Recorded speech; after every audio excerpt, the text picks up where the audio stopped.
On December 16, 2011, the Toronto Police Service Homicide Squad hosted a press conference to announce the arrest of Ernest William Westergaard in the Donna Proian murder from 1981.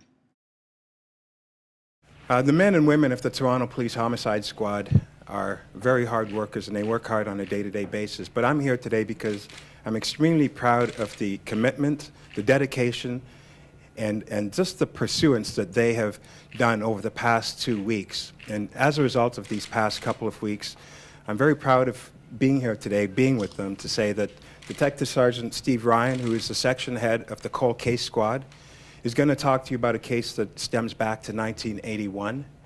And Detective Sergeant Brian Borg, who works under the lead inspector, Ed Boyd, is going to talk about the homicide investigation of Miss Leanne Freeman. The 2 points that I want to get across right now is that this year, 2011, has been an extremely great year for the Toronto Homicide Squad, part of which because of the work that the men and women have been doing, but another huge part with respect to the cooperation that the community has been providing us throughout this year. I encourage you to keep doing what you're doing. I encourage you to continue to help us with these murder investigations, and you have our promise that if you help us, we will solve these cases. And the second point that I want to put across is quite simple too. We at the Toronto Police Service will continue to investigate homicide investigations no matter how long it takes to bring them to a resolve. Today is a classic case of that, and I want you to understand that we'll continue to do that henceforth. Thank you. Good afternoon. On Tuesday, June the 23rd, 1981, just after 11 a.m., the lifeless body of Donna Proian was discovered in her residence at 120 St. Patrick Street. Her cause of death was determined to be asphyxia due to strangulation. This morning, we arrested and charged Ernest Westergaard with first-degree murder. He appeared in Old City Hall Court at 9 a.m. The fact that we're here today is testament to the quality of the police work that I believe has been done since the initial investigation dating back to 1981. I'd also like to acknowledge our colleagues at the Center for Forensic Sciences. Their contribution and their efforts are instrumental in the conclusion that we've come to today. And lastly, I'd like to say that I hope that this announcement today gives comfort to all those families who've lost loved ones to homicide and whose killers have not yet been identified. I'd say to them that we as investigators, we never give up.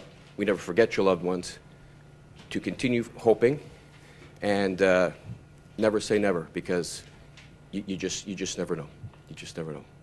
So I'll answer a few questions if you've got them. Where was he arrested, Steve? Was he arrested in jail, and was he connected to a previous homicide in 1994 deal? Westergaard was in custody, and I just in the name of fairness to the judicial process, I won't discuss what he was in custody for, but I will confirm that he was in custody when he was arrested. In Peel? In custody in Peel? He was in custody here in Toronto when we arrested him. Detective Sergeant, how did this all get made possible? Have you heard about the last couple of weeks that seemed to come together? Was it science? And tell us a little bit about that, please.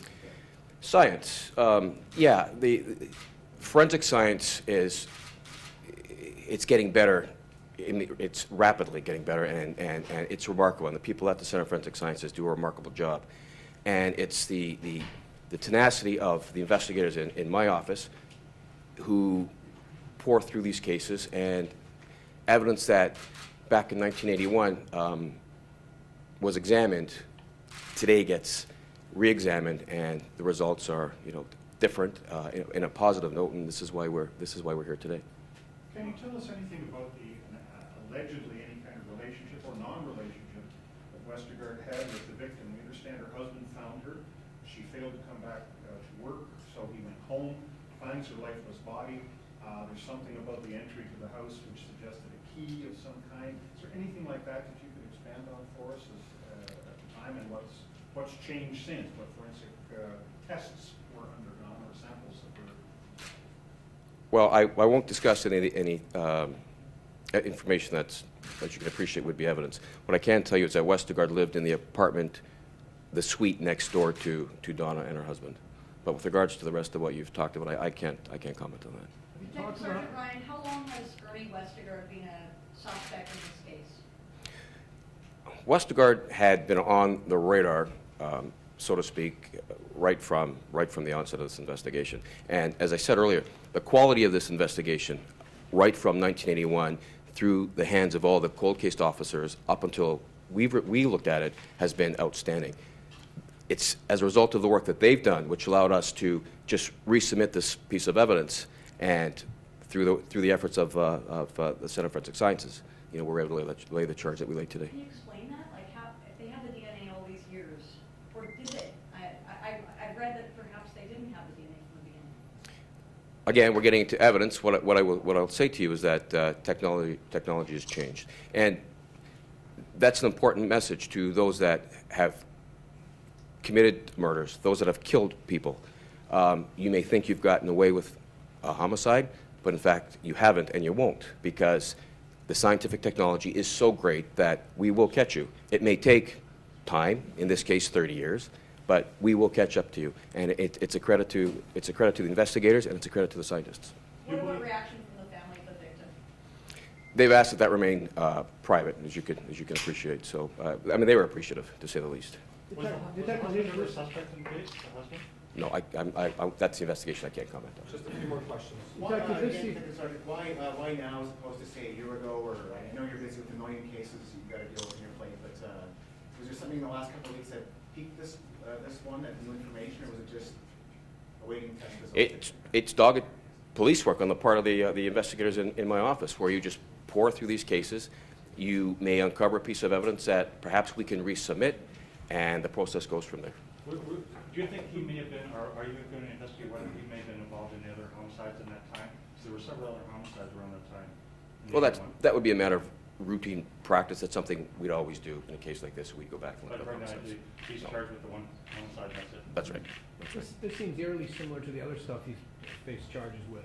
Can you comment on that at all? I can't, again, because it's, you know, that's potential evidence down the road. But, I mean, I'll leave that up to you, but I'd rather not make comment on that. Can we ask what Mr. Westergaard's reaction was after 30 years when you came knocking on his jail cell? No, again, evidence, so, Okay. yeah. Thank you for attending today's conference. It's now been held. Thank you again.